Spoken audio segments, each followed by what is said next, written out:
Image में आप देख सकते हैं मणिकम। तमिल के इस नाम का मतलब होता है रतन। ये हमारा मणिकम कभी रतन की तरह चमका करता था, बहुत खुश रहा करता था। लेकिन आज ये बिल्कुल डिप्रेशन में है। वसंथा उसके पास जाता है और ठंडा पानी पिला के कहता है, अरे मणिकम क्या हुआ? अपना दुख मुझसे शेयर कर। मणिकम कहता है कि मेरे वकील की एक छोटी सी गलती के कारण मेरा अच्छा खासा केस डूब गया और अब तो ऑनरेबल हाई कोर्ट ने भी ट्रायल कोर्ट की ही बात पे मोहर लगा दी। वसंता कहता है, अरे मणिकम ठीक से बता। मणिकम ने कहा, मेरा एक एग्रीमेंट हुआ था, एक ज़मीन मेरे को मेरा पड़ोसी बेचेगा और मैंने उसके जब मना करने पर वकील को कांटेक्ट किया। उसने एक दावा डाला section 22। Section 22 specific relief act 1963। पता है वसंत था, जो सेक्शन 22 है वो कोई कागजों की तरह कमज़ोर नहीं है, पेपर नहीं है। वहाँ पर कोर्ट को बहुत सारी चीज़ें रिलीफ देने की पावर है। पेपर एक टेक्निक है, PAPER। PA का मतलब कोर्ट आपको पार्टीशन का रिलीफ दे सकती है। अगले P का मतलब पोजेशन का, और पेपर के ER का मतलब अर्नेस्ट मनी को रिफंड करवा सकती है। तो देखा कोर्ट के पास कितनी ताकत है। मगर मैंने तो स्पेसिफिक परफॉर्मेंस का दावा डाला और मुझे तो वो जमीन भी तो पोजीशन में चाहिए था जिसका एग्रीमेंट मेरे पड़ोसी के साथ हुआ। मगर मेरे वकील ने उस दावे में, उस प्लीडिंग में कहीं पर पोजीशन का जिक्र ही नहीं किया।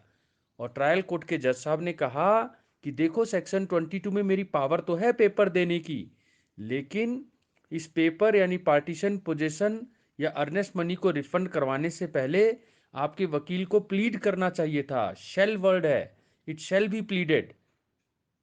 अरे बस तू इसी बात से दुखी है? ले ठंडा पानी पी मणिकम, ले ठंडा पानी पी। मैं सुप्रीम कोर्ट तेरे साथ चलूंगा। एक रिसेंट जजमेंट आई है, मणिकम एलियास ठंडा पानी वर्सेस वसंथा।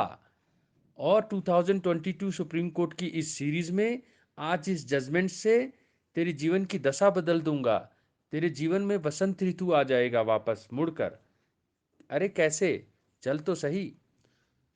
अब आप अगले इमेज में देखते हैं सुप्रीम कोर्ट में क्या आर्गुमेंट कर रहे हैं हमारे मददगार, जो मणिकम की जिंदगी में वापस रतन की तरह चमक वापस दिलाना चाहते हैं।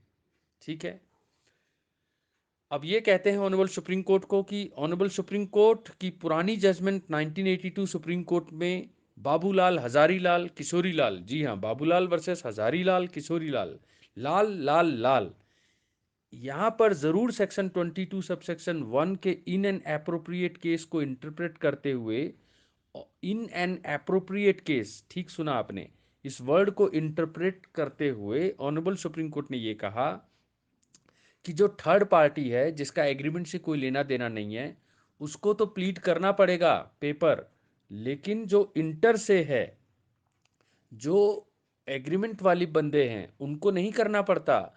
उसमें तो चाहे पेपर का पोजेशन हो, चाहे पार्टीशन, चाहे रिफंड, ये सारा इनहेरेंट होता है। क्योंकि आप ध्यान से देखें, एट एनी स्टेज 22 के ही प्रोवाइजो में क्या लिख दिया गया है? 22 के सेकंड पार्ट में तो लिख दिया शैल नॉट, बिना मांगे कोर्ट नहीं देगा।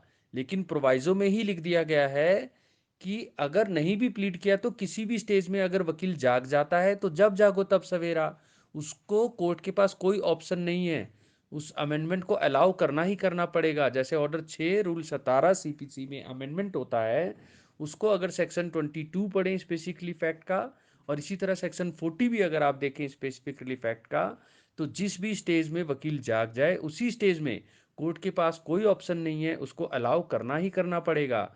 फिर चाहे वो सूट हो, चाहे अपील, चाहे एग्जीक्यूशन की stage, at any stage of the proceeding का मतलब बहुत वाइड है। और यहाँ ट्रायल कोर्ट और हाई कोर्ट से गलती हुई है। मणिकम के चेहरे पे अब आप स्माइल देख सकते हो, ठंडा पानी की तरह उसके मन शांत हो चुका है। मणिकम एलियास ठंडा पानी वैसे वसंथा 2022 बहुत इंपॉर्टेंट है। इसके नेगेटिव लैंग्वेज की नो रिलीफ क्या शैल बी ग्रांटेड अगर मांगा नहीं गया, इसके बावजूद आप प्रोवाइजो को पढ़ें तो पता लग जाता है ये शैल मैंडेटरी नहीं है, डायरेक्टरी है, क्योंकि कोई भी पिनल कॉन्सिक्वेंस तो है ही नहीं। अगर आदमी ने नहीं भी मांगा तो जिस भी स्टेज में जाके उसको दे दो, उससे आपका सूट को फेल नहीं किया जा सकता, जैसे यहाँ ट्रायल कोर्ट ने गलती कर दी और हाई कोर्ट ने गलती कर दी। सेक्शन 22 सब सेक्शन 2 केवल एक रूल ऑफ प्रूडेंस है। एक समझदार इंटेलिजेंट वकील को मांग लेना चाहिए, लेकिन अगर नहीं भी मांगा तो कोर्ट डिसमिस ना करे। इवन एग्जीक्यूशन के या अपील के भी स्टेज में अगर कोई अमेंडमेंट आता है उसको अलाउ कर दें, और इस मैंडेटरी प्रोविजन को डायरेक्टरी समझें शेल होने के बावजूद, क्योंकि मल्टीप्लिसिटी ऑफ लिटिगेशन से बचने के लिए नेगेटिव लैंग्वेज के बावजूद प्रोवाइजो ऐड किया गया है। ये प्रोसीजरल लॉ है, ये हैंडमेड ऑफ जस्टिस है, सब्सटैंटिव राइट को फेल नहीं कर सकता।